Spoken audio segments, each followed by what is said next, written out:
বল মার চপ্পলই নেই।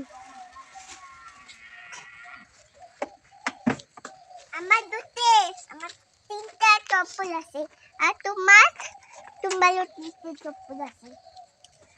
আমার তোর চপ্পল আছে আর তোমার তিনটে আছে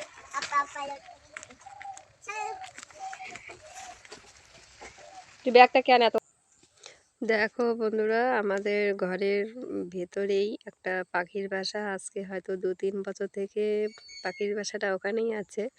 আমরা ভাঙি না, তো এখানেই বাচ্চা দেয়। তো আজকে একটা বাচ্চা ওপর থেকে পড়ে গিয়েছে।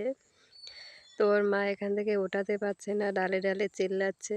তো এখন আরশির বাবা এটাকে উপরে উঠিয়ে দিবে ওর বাসায়। তো আরশি দিতে চাইছে না। তো চলো, টাটা করে দাও। টাটা, হাত দিয়ে টাটা করো। কেমন আছো বন্ধুরা? আশা করি ভালো আছো। দেখো আমি না তাই করতেছি। কালকে পড়ে যেতে হবে। কালকে ড্রয়িং, কালকে হোয়াইট কালার। কি মজা! জানো বন্ধুরা, আমার মজা লাগে। কালকে ড্রয়িং, কালকে কালার নিয়ে যেতে হবে। আমি এটা করছি।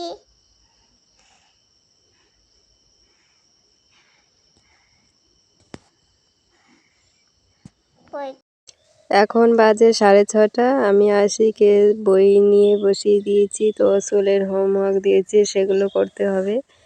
তো আরশি একটু আমার সঙ্গে দুষ্টুমিও করছিল। ও পেন্সিল লুকিয়ে রেখেছিল ওর পায়ের নিচে। তো বলছিল আমাকে খুঁজতে। তো আমি খুঁজে পেয়েছি, ওর পায়ের নিচে ছিল। তো এটা নিয়ে আমরা একটু হাসাহাসি করছিলাম।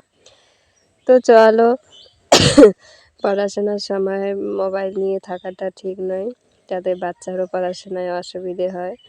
তো ব্লগটা সেরকম করিনি, তাই একটু বসিয়েছিলাম। চলো টাটা, ব্লগটা এখানেই শেষ করছি। তোমরা আমাদের পাশে থেকো, আমাদের সাপোর্ট করো। তোমাদের সাপোর্টে আমরা এগিয়ে যেতে পারবো। চলো টাটা।